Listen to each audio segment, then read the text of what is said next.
कहा जा रहा है कि इस्तीफा होना नहीं था, करवाया गया है। तो आइए एक एक करके विस्तार से पहले थोड़ा बेसिक समझेंगे और फिर उन कारणों पर लेकर चलेंगे जिनसे ये प्रश्न बड़े हो रहे हैं। तो साथियों, सबसे पहली बात जो आज के ताजा अपडेट में है वो ये कि उपराष्ट्रपति अपने पद से जब इस्तीफा देते हैं तो वो राष्ट्रपति को संबोधित करके देते हैं। राष्ट्रपति द्रौपदी मुर्मू जी को इन्होंने अपनी तरफ से अपना इस्तीफा सौंपा, मुद्दा सौंपा, तो उन्होंने इन्हें स्वीकार कर लिया। तो इस्तीफा मंजूर हो गया का मतलब है कि अब जगदीप धनखड़ जी यहां से आगे पूर्व उपराष्ट्रपति कहलाएंगे। अब यहां से आगे वो सदन की कार्यवाही में भाग नहीं लेंगे, अर्थात आज की जो कार्यवाही है ऊपर में उसमें उपराष्ट्रपति नहीं होंगे। आप 14वें उपराष्ट्रपति थे देश के। टेक्निकली आपको 10 अगस्त 2027 तक पद पर रहना था, लेकिन आपने अपने पद से इस्तीफा स्वास्थ्य कारण बताते हुए कि मैं अस्वस्थ हूं इसलिए अपने पद से इस्तीफा दे रहा हूं। As I leave this esteemed office I am will the pride of the Bharat global rise and phenomenal achievement, शुभकामनाएं देते हुए अपने पद से इन्होंने इस्तीफा दे दिया। कहा कि सांसदों से मिला स्नेह, विश्वास और अपनापन, भारत की प्रगति का साक्षी बनना इनके लिए गर्व की बात है। ऐसा कहते हुए जगदीप धनखड़ जी ने अपने पद से इस्तीफा दे दिया। जगदीप धनखड़ जी का थोड़ा सा बैकग्राउंड भी आप जान लीजिए। आप राजस्थान में झुंझुनू जिले के अंदर किठाना गांव के अंदर रहने वाले थे। आपका जन्म राजस्थान में ही हुआ। सरकारी विद्यालय से आपने कक्षा 1 से 5 तक की पढ़ाई की। इसके बाद में 1962 में चित्तौड़गढ़ सैनिक स्कूल में आपने दाखिला लिया। जयपुर के महाराजा कॉलेज से आपने बीएससी की पढ़ाई की, जिसमें आपने फिजिक्स ऑनर्स की पढ़ाई की। राजस्थान विश्वविद्यालय से आपने एलएलबी की पढ़ाई की। फिर राजस्थान बार काउंसिल के आप सदस्य बने और 1990 में राजस्थान हाई कोर्ट ने वरिष्ठ अधिवक्ता के रूप में इन्हें नामित किया। 1990 से ही सुप्रीम कोर्ट में भी आप वकालत करते रहे। राजनीतिक कैरियर की बात हो तो इनकी राजनीति 1989 में जनता दल के टिकट, जो कि भाजपा के समर्थन पर था, झुंझुनू लोकसभा चुनाव जीत करके आप शुरू किए अपना कार्यकाल। 1990-91 में आप केंद्रीय राज्य मंत्री के रूप में भी कार्य किए। जनता दल के विभाजन के बाद 1991 में आप कांग्रेस में शामिल हुए। फिर अजमेर से कांग्रेस के टिकट पर लोकसभा चुनाव लड़ा लेकिन हार गए। 1993 से 98 के बीच में किशनगढ़ विधानसभा चुनाव को जीत करके विधायक बने। 2003 में धनखड़ जी ने बीजेपी वापस ज्वाइन करी। लोकसभा और विधानसभा के अपने कार्यकाल में वे कई प्रमुख संसदीय समितियों में रहे। 2008 में विधानसभा चुनावों के लिए बीजेपी के प्रचार समिति में रहे। 2016 में भाजपा के विधि और कानूनी मामला के विभाग का नेतृत्व किया। 2019 में पश्चिम बंगाल के राज्यपाल नियुक्त किए गए और 2022 में 14वें उपराष्ट्रपति के रूप में शपथ ली थी। यह शपथ के दौरान की तस्वीरें हैं जिन्हें आप यहां पर देख रहे हैं। वर्ष 2022 अगस्त 11 जगदीप धनखड़ जी ने 14वें राष्ट्रपति के रूप में शपथ ली। कार्यकाल जब बीच में छोड़कर के इन्होंने अपने पद से इस्तीफा दिया तो उन उपराष्ट्रपतियों की चर्चा होने लगी जिन्होंने इसी तरह अपने पद से इस्तीफे दिए हों। तो भारत में अब तक 3 उपराष्ट्रपति ऐसे रहे जिन्होंने अपना 5 साल का कार्यकाल पूरा नहीं किया। उनमें से एक वीवी गिरी रहे जिन्होंने अपने पद को छोड़ा और उपराष्ट्रपति से राष्ट्रपति पद के चुनाव के लिए कंटेस्ट किया और उपराष्ट्रपति के बाद वो राष्ट्रपति बन भी गए। तो आपने 2 साल ही सर्व किया और उसके बाद राष्ट्रपति बने। ये वो दौर था जिसके बाद कांग्रेस का विभाजन हो गया था। इसके पीछे की अपनी एक कहानी है, कभी इस कहानी को अलग से सुनाएंगे कि कैसे एक पद के लिए कांग्रेस का विभाजन हो गया था। इसके बाद में दूसरे उपराष्ट्रपति रहे रामास्वामी वेंकटरमन। आपने भी 3 साल भी उपराष्ट्रपति पद पर सर्व किया। आप भी पद से इस्तीफा देकर राष्ट्रपति बने थे। आप राष्ट्रपति पद के लिए कंटेस्ट किए थे। अब तीसरे राष्ट्रपति के उपराष्ट्रपति के रूप में जगदीप धनखड़ जी का नाम शामिल होगा जिन्होंने 3 साल ही इस पद को संभाला है। ठीक है, हमारे देश में जब उपराष्ट्रपति की बात होती है तो यह एक संवैधानिक पद है और संविधान में आर्टिकल 63 में यह मेंशन है कि the office of vice president of India. 63 के बाद जो 67 नंबर आर्टिकल है उसमें इनके टर्म्स हैं कि आप 5 साल तक काम कर सकते हैं और काम करते समय आपको क्या क्या प्रोसीजर फॉलो करने होते हैं। उपराष्ट्रपति को लेकर के आर्टिकल 67 कहता है कि आपका कार्यकाल 5 साल होगा। आप वाइस प्रेसिडेंट पद से कभी भी रिजाइन कर सकते हैं। आपको हटाने के लिए प्रॉपर एक रेजोल्यूशन लाया जाएगा। अगर हटाना हुआ तो वो राज्यसभा से लाया जाएगा और वो बहुमत के साथ लाया जाएगा। उस पर राज्यसभा इफेक्टिव मेजॉरिटी से वोट देगी, लेकिन लोकसभा को अपने से केवल सहमति देनी होगी। इसके बाद 14 दिन का आपको नोटिस दिया जाएगा, तब आपको पद से हटाया जा सकता है। अर्थात 5 साल का जो कार्यकाल है उपराष्ट्रपति के पद का, उसके लिए आर्टिकल 67 में लिखा है और उसी में लिखा है कि आपको पद से कैसे हटाया जा सकता है। यहां पर चूंकि अभी आपको जानने की जिज्ञासा है कि इन्होंने इस्तीफा क्यों दिया, लेकिन थोड़ी सी मैं आपको जानकारी यह भी दे दूं कि उपराष्ट्रपति का चुनाव कैसे होता है, क्योंकि हालांकि ये हमने सारा कंटेंट पढ़ा भी रखा होता है, कई बार अन्य सेशंस में भी बताया होता है, लेकिन फिर भी थोड़ा सा जान लीजिए। वो ये है कि उपराष्ट्रपति के पद पर जब चुनाव के लिए आप कंटेस्ट करते हैं तो कुछ बेसिक कंडीशंस हैं जो आपके लिए लागू होती हैं। वो ये कि आपको कम से कम 20 सांसद प्रस्तावक के रूप में मिले हों और वो आपको संसद सदस्यों के समर्थन के रूप में आपके साथ करें कि सब मैं नॉमिनेट करता हूं इनको कि ये चुनाव लड़ सकते हैं, मेरे बिहाफ पर आप उपराष्ट्रपति के कंटेस्टेंट हो सकते हैं। दूसरा, एक और उपराष्ट्रपति के लिए कंडीशन होती है कि वो 35 साल की उम्र पूरे कर चुके हों और राज्यसभा के सांसद चुने जाने लायक उनकी योग्यता रहती हो। साथ में वो संघ अथवा राज्य क्षेत्र के अंदर वोटर लिस्ट में अपना कहीं नाम रखते हों और अगर किसी सदन के वो सदस्य हैं, चाहे विधानसभा के हों या संसद के हों, तो उन्हें अपने पद से चुनने के बाद इस्तीफा देना होता है।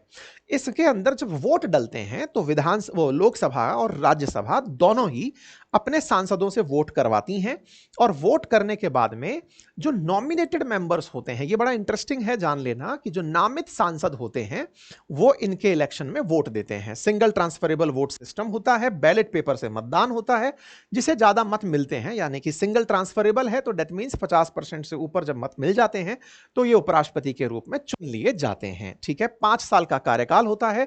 आप राज्यसभा के सांसद नहीं होते हैं, राज्यसभा के सांसद का कार्यकाल 6 वर्ष का होता है। ठीक है, तो ये कुछ जानकारी है। उपराष्ट्रपति का असल काम राष्ट्रपति के पद का निर्वहन करना भी होता है। यदि किसी कारणवश उपराष्ट्रपति के पद का इस्तीफा हो जाए या राष्ट्रपति को कुछ ऐसी असामयिक घटना का सामना करना पड़े तो उपराष्ट्रपति राष्ट्रपति के पद पर 6 साल तक रह सकता है। वो उस दौरान राज्यसभा के अपने सभापति के दायित्व का निर्वहन नहीं करता। उस समय राज्यसभा में चेयरमैन से जो नीचे वाला व्यक्ति है, उप चेयरमैन जो है, वो उस उपसभापति के पद का निर्वहन करता है। ये कुछ इनसे जुड़े हुए तथ्य हैं जो कि जीएस पॉइंट ऑफ व्यू से इंपॉर्टेंस रखते हैं। खैर, अब आगे आते हैं और हमने आपको ये जानकारी दी, उपराष्ट्रपति अपने पद से इस्तीफा देते हैं तो प्रश्न बनता है कि ऐसा क्या हुआ कि ये अपने पद से इस्तीफा देते हैं। सबसे पहली जो चर्चा आई कि साहब उन्होंने खुद ही ने कहा है कि उनकी तबीयत खराब है तो मान क्यों नहीं लिया जाए। तो चलिए ये बात मान लेते हैं। 9 मार्च 2025 की रात को जगदीप धनखड़ जी को अचानक सीने में दर्द और बेचैनी के चलते एम्स में एडमिट कराया गया था। आपको वरिष्ठ कार्डियोलॉजिस्ट डॉक्टर राजीव नारंग की देखरेख में भर्ती किया गया था। आपको 12 मार्च को छुट्टी दे दी गई थी। ये न्यूज भी बनी थी उस समय पर और प्रधानमंत्री तबियत पूछने भी गए थे। ये खबर उस समय की मीडिया में कवर हुई थी। डॉक्टरों ने इनसे कहा था कि आपको high blood pressure, cardiac stress जैसी समस्याएं हैं तो बेहतर है कि आप रेस्ट करें। ऐसा करते हुए इनको सजेशन दिया गया। अब सवाल बड़ा ये है कि आपको कहा मार्च में गया था, मार्च के बाद से अब तक आपने इस्तीफा नहीं दिया। मानसून सत्र शुरू हुआ, अचानक डे 1 में क्या आपका स्ट्रेस बहुत बढ़ गया जो आपने पद से इस्तीफा दे दिया, या कोई और कारण निकल कर आया? क्योंकि असल मायने में सारा खेला टाइमिंग का है। जिस तरह से सोमवार को यानी कि कल शाम 6 बजे तक धनखड़ ने सांसदों से, विपक्ष के सांसदों से मुलाकात की, खराब स्वास्थ्य का उन्होंने कोई जिक्र नहीं किया। शाम 6 बजे तक वो सांसदों के साथ मुलाकात में थे और उसके बाद 3 घंटे बाद आप इस्तीफा दे देते हैं। तो अब कुल मिलाकर यहां से अटकलों का बाजार चलना शुरू होता है। कल मानसून सत्र का पहला दिन था। जब पहला दिन था तो पहले दिन की पहली प्राथमिकता क्या थी, अब वो सुनिए। देखिए, इस बार मानसून सत्र में बहुत सी चीजें डिस्कस होने वाली थी। ऑपरेशन सिंदूर पर चर्चा होना संभावित था। साथ ही साथ जस्टिस वर्मा का, जिनके घर में 15 करोड़, कथित 15 करोड़ कैश जलने की खबर बहुत ज्यादा चली थी, उन जस्टिस वर्मा के खिलाफ महाअभियोग आना था, इंपीचमेंट आना था।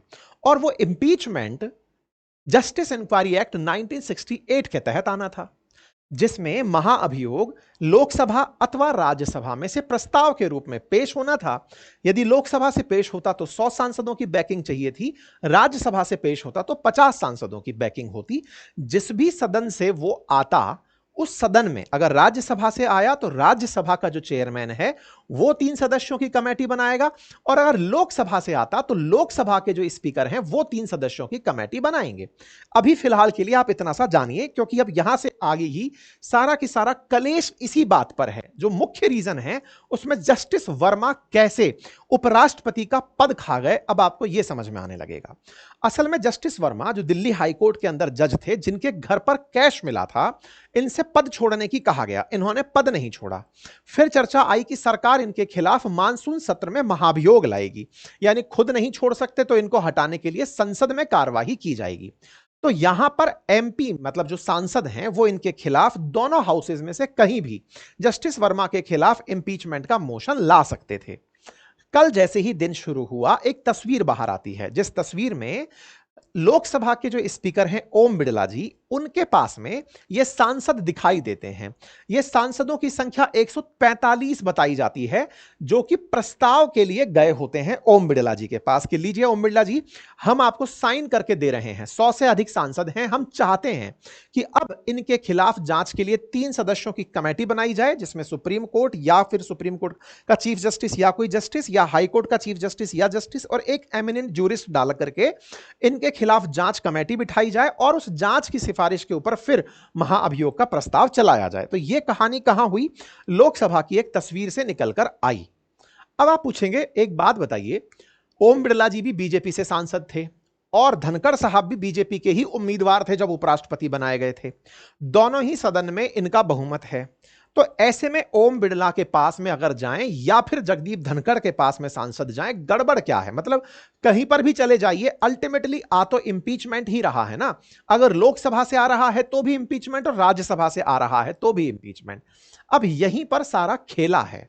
खेला क्या है अब उसको समझते चलिए। यह तस्वीर आप सबने देखी कि लोकसभा में ऐसा खेला हो चुका है। अब इसी समय पर देखिए कि राज्यसभा में क्या होता है। राज्यसभा में भी एक प्रस्ताव इंपीचमेंट का आ जाता है इनके सामने, और इनके सामने प्रस्तुत किया जाता है कि सर यह प्रस्ताव आ गया है, अब आप उनके खिलाफ हमारा प्रस्ताव स्वीकार कर लीजिए। मतलब सामंजस्य की सीधी सीधी एक जबरदस्त कमी यहां पर ऑब्जर्व हुई। कमी क्या थी? पकड़िएगा। ओम बिड़ला जी भी बीजेपी से, कांग्रेस के मतलब, और ये जो जगदीप धनखड़ जी हैं ये भी बीजेपी के ही उम्मीदवार थे जब उपराष्ट्रपति थे। कहते हैं कि ये दोनों ही पद फिलहाल किसी पार्टी से बिलोंग नहीं करते, लेकिन आप इनका जो भी पिछला जो बैकग्राउंड है उससे आप फिलहाल के अंदाजे में जा सकते हैं। ऐसे में आपके पास भी प्रस्ताव आ रहा है और लोकसभा में भी प्रस्ताव आ रहा है। प्रस्ताव दोनों में से किसी भी हाउस में जा सकता है, लेकिन दोनों हाउसेज में से जहां प्रस्ताव स्वीकार हो गया या पहले पहुंच गया, वहीं पर ही कमेटी बनेगी और वो सबसे पहले जांच करेगी। तो आप पूछेंगे इसमें भी क्या बुराई है? अब आते हैं। असल में जो जस्टिस इंक्वायरी एक्ट 1968 है, जिसके तहत यह काम होना था, उस इंक्वायरी एक्ट में कमेटी बनाने का अधिकार चेयरमैन के पास हो या स्पीकर के पास हो। चेयरमैन के नाम पर जगदीप धनखड़ जी चाहते थे कि यह उन्हें मिले। अब इस कहानी को भी थोड़ा सा समझते हैं। असल मायने में यह इंक्वायरी एक्ट 1968 कहता है कि यदि आज प्रस्ताव लोकसभा में आया और अगले दिन राज्यसभा में आया, अगर दो अलग अलग दिन पर आता है, तो पहले जिस सभा में आया होगा, रोज राज्यसभा या लोकसभा, जिस भी सदन में पहले प्रस्ताव आया होगा वहीं पर उसे स्वीकार किया जाएगा। यह तो नियम है। लेकिन अगर एक ही दिन दोनों जगह आ जाता है तो यह डिपेंड करता है कि कौन सा हाउस उसे आगे लेकर आगे बढ़ेगा। मतलब समझिएगा, अगर लोकसभा और राज्यसभा में कल ही के दिन वर्मा जी के खिलाफ प्रस्ताव ना आया होता तब तो कोई कलेश होता ही नहीं। एक ही दिन में दोनों जगह प्रस्ताव आ गया। अब इसमें भी एक इंटरेस्टिंग फैक्ट क्या था, वहां पर ओम बिड़ला जी के पास 145 सांसद पहुंचे। राज्यसभा में जो प्रस्ताव लेकर गए लोग वो असल मायने में अपोजिशन के सांसद थे। अपोजिशन सांसदों ने जस्टिस वर्मा के खिलाफ इंपीचमेंट का प्रस्ताव ये जो चेयरमैन साहब हैं इनके सामने रख दिया। अब इंटरेस्टिंग फैक्ट यह था कि जैसे ही सरकार को यह पता चला, सत्ता पक्ष को यह पता चला कि विपक्ष ने राज्यसभा में इंपीचमेंट मोशन लाया है और उस पर सत्ता पक्ष का कोई साइन नहीं है, तो जल्दबाजी में देर रात्रि बैठक बैठाई जाती है राजनाथ जी के घर पर, और उस समय राजनाथ सिंह जी के माध्यम से उन सांसदों को कहा जाता है कि आओ भाई इस पर हस्ताक्षर करो, राज्यसभा के चेयरमैन के पास में यह पत्र जाना है। मतलब समझे आप, कुल मिलाकर के सांसदों की तरफ से बैकिंग जानी थी। 50 सांसद कर सकते हैं राज्यसभा में और 100 सांसद कर सकते हैं लोकसभा में। तो 50 का नंबर पहुंचाने के लिए मेजॉरिटी जो सांसद थे वो राज्यसभा के अंदर विपक्ष के थे और उसमें सत्ता पक्ष का कोई नहीं था। इसलिए सत्ता पक्ष ने आनन फानन में बैठक बुलाकर उस पर हस्ताक्षर मरवा के उसकी संख्या बढ़वाई। ठीक है साहब, अब इस कहानी में आपके दिमाग में एक प्रश्न है, इतनी सी बात पर कोई ईगो क्राइसिस थोड़ी होता है, होता है। अब इस कहानी के पीछे की कहानी पर चलते हैं। असल में आपको याद हो तो जस्टिस वर्मा के खिलाफ हाथ धोकर पड़े हैं जगदीप धनखड़ साहब। क्यों पढ़े हैं अब इसको रिलेट करते हैं। देखिए जगदीप धनखड़ साहब पहले वरिष्ठ अधिवक्ता वकील रह चुके हैं, जयपुर मतलब हमारे राजस्थान में रह चुके हैं और फिर वो दिल्ली में रह चुके हैं। ऐसे में वरिष्ठ अधिवक्ता ने यह ऑब्जर्व किया कि भाई एक हाईकोर्ट के घर में, हाईकोर्ट जज के घर में, दिल्ली के अंदर जो जस्टिस वर्मा हैं उनके घर में 15 करोड़ रुपए जले हुए मिलते हैं। ये जब चीज मिलती है तो सवाल खड़े करती है दो बातें। पहला कि ये खबर भी 7 दिन बाद दुनिया में बाहर आती है। आप भी ये सोचने के लिए विवश होइए, जब ये बात इन्होंने उठाई, इतने बड़े पद के व्यक्ति ने उठाई, तब जाकर किसी को ये समझ में आई कि इस बात में कितनी गहराई है। गहराई कैसे? असल में घर के अंदर जब नोट जले हुए मिले तो नोट का जला मिलना, वो भी 7 दिन बाद पता चलना, मतलब 15 करोड़ जल गए, ये न्यूज मीडिया में ही नहीं आई। इसका मतलब कोई बहुत बड़ा आदमी था जिसने इस पूरी मीडिया की न्यूज को दबाया हुआ था, कोई बहुत बड़ा इन्फ्लुएंशियल व्यक्ति था। ये मैं नहीं कह रहा, जगदीप धनखड़ साहब ने अप्रैल में कहना शुरू कर दिया था। ये आप मई के अंदर का इनका वीडियो देख सकते हैं, मैं अभी चला सकता हूं। इन्होंने बार बार यही कहा कि 15 करोड़ के बाद में दूसरा सवाल यह है कि वो महानुभव कौन थे जिन्होंने इन्हें 15 करोड़ दिए थे। नंबर तीसरा, इस पूरी घटना को मार्च में हुए घटना हुई थी, महीना भर बीत गया, एफआईआर भी दर्ज नहीं करी गई। अर्थात जस्टिस वर्मा के घर में पैसे मिलते हैं, पुलिस में कोई शिकायत नहीं, साथ में कोई यह जानने का भी इच्छुक नहीं कि वो पैसे किसने दिए थे और वो किस काम के लिए पैसे दिए गए थे। आप जस्टिस वर्मा को तो टारगेट कर सकते हैं, लेकिन बिना जांच के आप ये कैसे पता लगाएंगे कि कौन सा न्याय बर्बाद किया जा रहा था, न्यायपालिका को किस बात के लिए कॉम्प्रोमाइज किया जा रहा था। धनखड़ साहब जहां तहां मंच देखते यही बात उठाते हुए पाए जा रहे थे। इन्होंने इस एफआईआर ना होने पर भी अप्रैल 17 को भी एक बात बड़ा उठाई थी, फिर इन्होंने 19 मई में भी यह बात कही और कहा कि पूरा देश जानना चाहता है कि 14-15 तारीख मार्च के दिन यह घटना घटती है। हम सुप्रीम कोर्ट के लिए कहते हैं यतो धर्म ततो जय, सत्यमेव जयते। यह कैसा है जब न्यायपालिका की इंटीग्रिटी पर ऐसे सवाल आम आदमी उठा रहा हो। ये इस मसले को जून में भी उठाते हैं। आप देखिएगा, मार्च की घटना अप्रैल में इन्होंने उठाई, मई में इन्होंने उठाई, जून में इन्होंने उठाई, और हर जगह एक ही बात कि एक बात बताइए, ये किसी जज के घर में पैसे मिले, दो बड़े प्रश्न। पैसे मिल रहे हैं तो ये भाई पैसे किसके थे ये कौन बताएगा, क्योंकि एफआईआर तो हुई नहीं। दूसरा, आपको 7 दिन बाद क्यों पता चला, उस समय पता क्यों नहीं चला, नंबर दूसरा। नंबर तीसरा, जस्टिस वर्मा इस्तीफा नहीं दिए और कोई उनके खिलाफ जांच नहीं बिठाया, एफआईआर होती नहीं है, तो न्यायपालिका पर आम आदमी विश्वास कैसे रखे। कुल मिलाकर के सारी बातें अपनी जगह थी, लेकिन इनका जो प्रश्न था, यह पैसा किसका था, वो कौन ऐसा प्रभावशाली आदमी था जिस समय यह कहा जाता हो कि मीडिया पर तो पूरा कंट्रोल सरकार का है, ऐसे में सरकार से बढ़कर कौन था जिसने उस न्यूज को दबा दिया था जो 7 दिन तक बाहर नहीं निकली। आफ्टर ऑल वो व्यक्ति कौन था, यह बात इन्होंने मल्टीपल टाइम उठाई। इसका अर्थ क्या था? इसका अर्थ यह था कि सीधा सीधा कह चुके थे कि न्यायपालिका में इंपीचमेंट आएगा। मतलब जिस व्यक्ति ने पूरा मुद्दा उठाया हो वो इस उद्देश्य के लिए कि बेटा तुम आओ हमारे हाउस में, तब तुम्हारे खिलाफ इंपीचमेंट आएगा। अब आप उस समय पर जगदीप धनखड़ साहब जिस चीज की तैयारी कर रहे हो, आपने अचानक लोकसभा में उस प्रस्ताव को रख दिया। राज्यसभा में वो प्रस्ताव नहीं आया। राज्यसभा और लोकसभा की टाइमिंग में अंतर था। अब इस कहानी के पीछे का कलेश भी जानिए। जगदीप धनखड़ साहब आफ्टर ऑल चाह क्या रहे थे?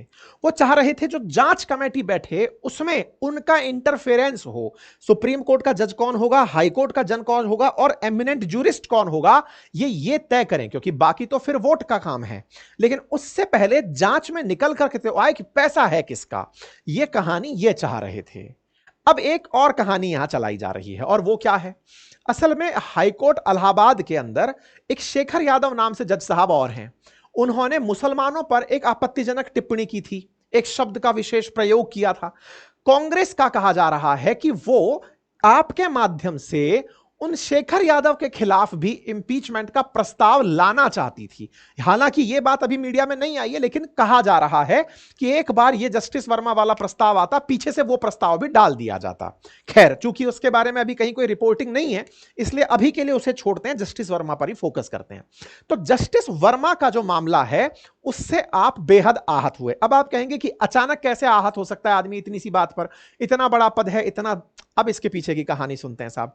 कहानी कुछ इस तरह से है कि ये पूरी की पूरी जो कहानी गढ़ी जा रही थी, इस कहानी में कांग्रेस के जो सांसद थे वो लगातार राज्यसभा के इन स्पीकर महोदय यानी कि जो चेयरमैन हैं जगदीप धनखड़ जी, इनके संपर्क में थे। शाम 6 बजे तक संपर्क में थे। अच्छा, एक और चीज मैं आपको बताता हूं, और वो क्या है, असल में होता क्या है ना कि जब भी सदन चल रहा होता है तो एक बिजनेस एडवाइजरी कमेटी होती है, उसकी बैठक बुलाई जाती है। बिजनेस एडवाइजरी कमेटी की जब बैठक बुलाई जाती है तो उसमें यह तय होता है कि कौन सा काम कब होगा, क्या होगा। उसमें संसदीय कार्य मंत्री को भी बुलाया जाता है, उसमें सदन के नेता को, विपक्ष के नेता को, चेयरमैन साहब को बुलाया जाता है। तो कल क्या हुआ कि एक बैठक बिजनेस एडवाइजरी कमेटी की बुलाई गई। यह बात जयराम रमेश जी ने उठाई और इन्होंने क्या कहा, इन्होंने कहा कि साहब कल मीटिंग शुरू हुई राज्यसभा के अंदर कार्य मंत्रणा समिति की, यानी कि बीएसी जो है बिजनेस एडवाइजरी कमेटी की। उस बैठक के अंदर जेपी नड्डा जी और जो किरण रिजिजू हैं, ये दोनों सब सदस्य मौजूद थे। थोड़ी देर चर्चा के बाद यह तय हुआ कि यह बैठक अब शाम 4:30 बजे होगी। शाम 4:30 बजे धनखड़ जी की अध्यक्षता में फिर से यह बैठक होनी थी, लेकिन उसी समय पर नड्डा जी और रिजिजू साहब दोनों ही एब्सेंट हो जाते हैं।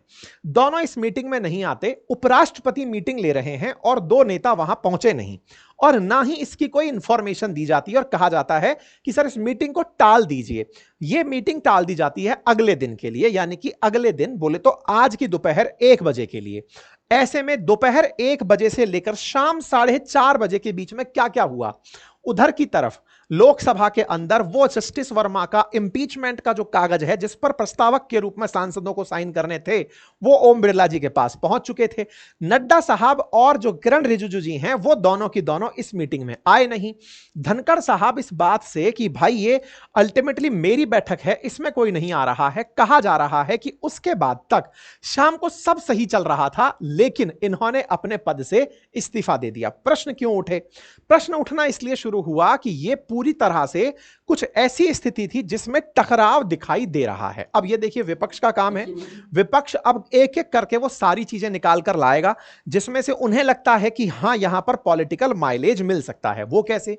देखिए विपक्ष वो है जिसने कभी जगदीप धनखड़ जी का मतलब मजाक बनाया था। अभी पिछले ही साल की बात है, अगर आपको याद हो तो जब सांसदों को संसद से यानी कि सदन से जगदीप धनखड़ साहब ने बाहर निकाल दिया था, तो यही वो विपक्ष था जिसने इनकी एक्टिंग की थी और इस बात पर राहुल गांधी जी हंसते हुए दिखाई दिए थे, जिस पर भी धनखड़ साहब काफी ज्यादा नाराज हुए थे। तो ऐसे में राजनीति है, राजनेता अपनी अपनी कर रहे हैं। फिलहाल हमारी चर्चा धनखड़ साहब पर ही फोकस है कि ये चल क्या रहा है। तो एक तो ये मसला कि जस्टिस वर्मा का मामला धनखड़ साहब लीड कर रहे थे, उन्हें करने नहीं दिया जा रहा था। यह पहला रीजन हो सकता है। दूसरा रीजन क्या था, अब उस पर चलते हैं। हो क्या रहा था कि इस समय पर किसानों का जो मसला था, आपको याद होगा अमेरिका लगातार भारत के अंदर जीएम फसलें बेचने का प्रयास कर रहा है, मांसाहारी दूध भेजने का प्रयास कर रहा है। हम उन चीजों पर लगातार कहे जा रहे हैं कि ये होने नहीं देंगे। भारत में किसानों के लिए एक लीडर के रूप में आप इन दिनों दिखाई दे रहे थे। हालांकि किसान संघ भी इनसे ज्यादा खुश नहीं रहते क्योंकि आप सत्ता पक्ष के साथ सुनाई देते हैं। ऐसे में फिर भी ये अपने आप को किसान पुत्र जाट नेता, किसान पुत्र जाट नेता कह कह करके किसान प्रूव करने में बड़ी मेहनत कर रहे थे। ऐसी मेहनत कैसे थी वो मैं आपको बताता हूं। रिसेंट डेज में कुछ पिछला एक वीडियो वायरल हो रहा है जिसमें आप शिवराज सिंह चौहान जो अपने कृषि मंत्री हैं, मध्य प्रदेश के पूर्व मुख्यमंत्री हुआ करते थे, आज केंद्र में वो कृषि मंत्री के पद पर हैं। आप उन मंत्री महोदय को एक बैठक में कह रहे थे, जहां पर मंच पर वो विराजमान हैं, उस पर आप कह रहे थे कि आपसे अनुरोध कर रहा हूं मैं कि किसानों से आपने वादे ही वादे किए हैं, उनके वादे आफ्टर ऑल पूरे कब होंगे।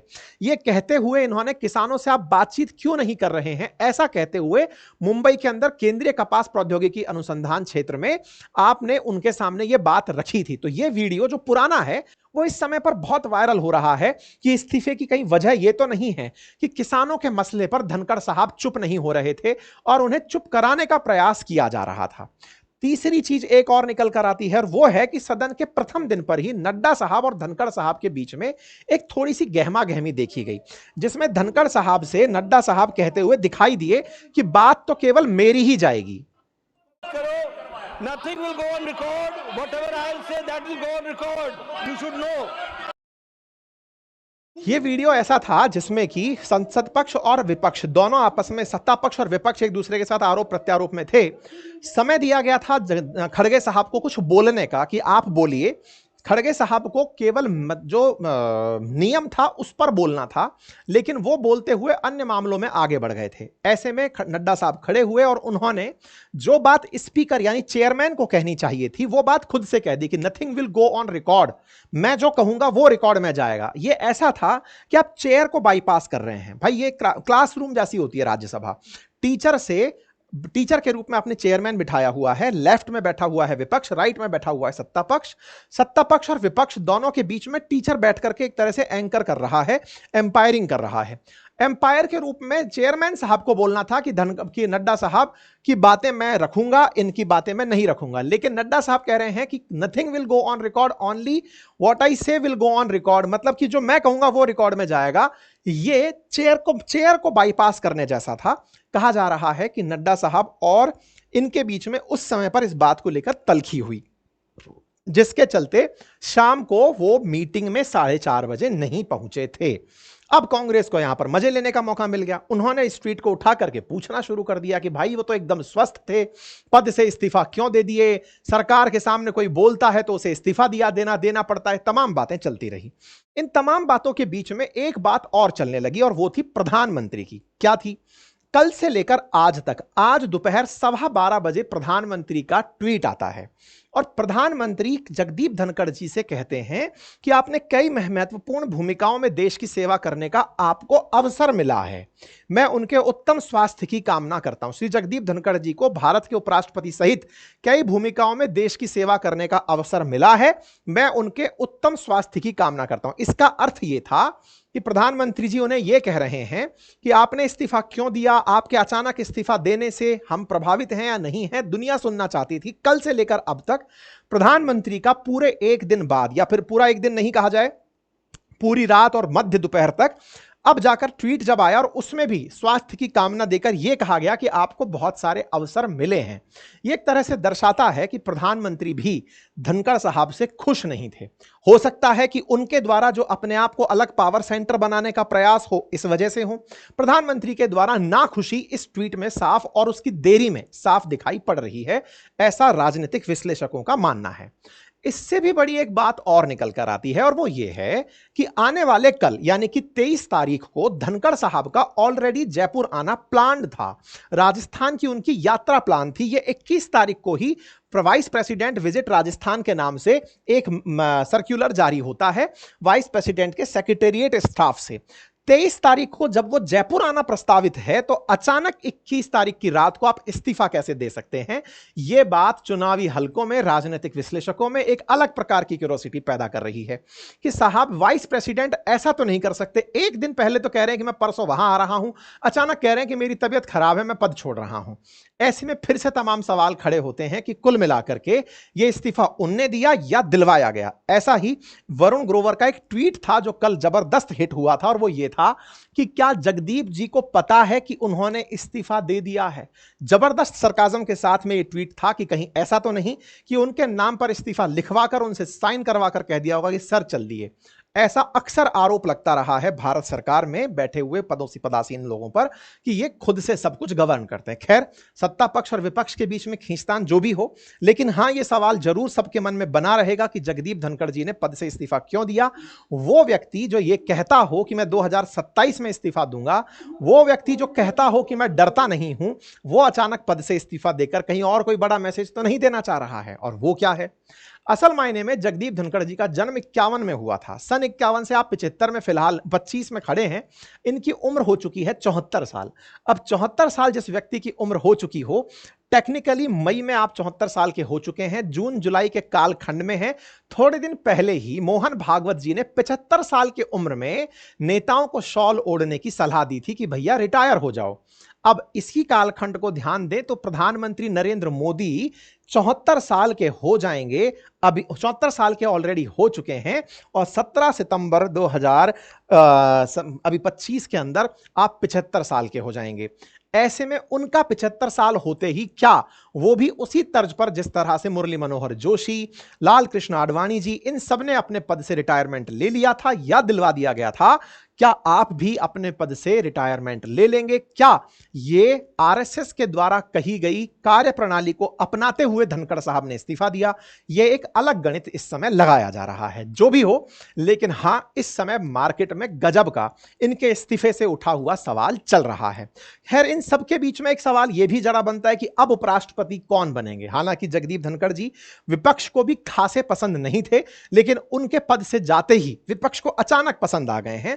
विपक्ष के नाम पर, विपक्ष के निशानों पर ये कई बार रहे हैं, चाहे न्यायपालिका वाला मामला हो, चाहे टीएमसी के आलोचना वाला मामला हो, चाहे किसानों का मामला हो, ये सांसदों के निलंबन का मामला हो, इनके खिलाफ विपक्ष हमेशा हमलावर रहा है। लेकिन जाते जाते विपक्ष का प्रिय होना सत्ता पक्ष का काम आसान कर देता है कि देखो साहब, हमारे अकॉर्डिंग आदमी नहीं चल रहा था तो हमें हटाना पड़ गया। ये कुछ वैसी स्थिति पैदा होती है। अब राज्यसभा कैसे चलेगी, तो उनकी जगह पर जो उपसभापति हैं, अभी जो उपसभापति हैं वो हरिवंश जी हैं, जो जेडीयू के नेता हैं, उनके द्वारा ये चलाई जा सकती है, ऐसा कहा जा रहा है, और उनके स्थान पर नया उपराष्ट्रपति बिठाया जा सकता है।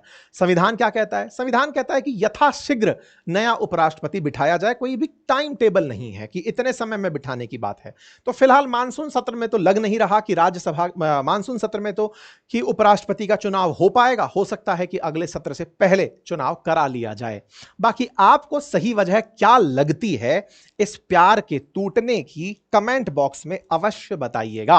अगर आपको यह जानकारी पसंद आई हो तो जरूर अपने साथियों से साझा करें। चैनल पर नए हैं तो चैनल को सब्सक्राइब कर लें, और हां, ऐसी जानकारी पे आपकी राय देना बिल्कुल ना भूलें, क्योंकि आपके कमेंट्स हम लोग पढ़ते हैं।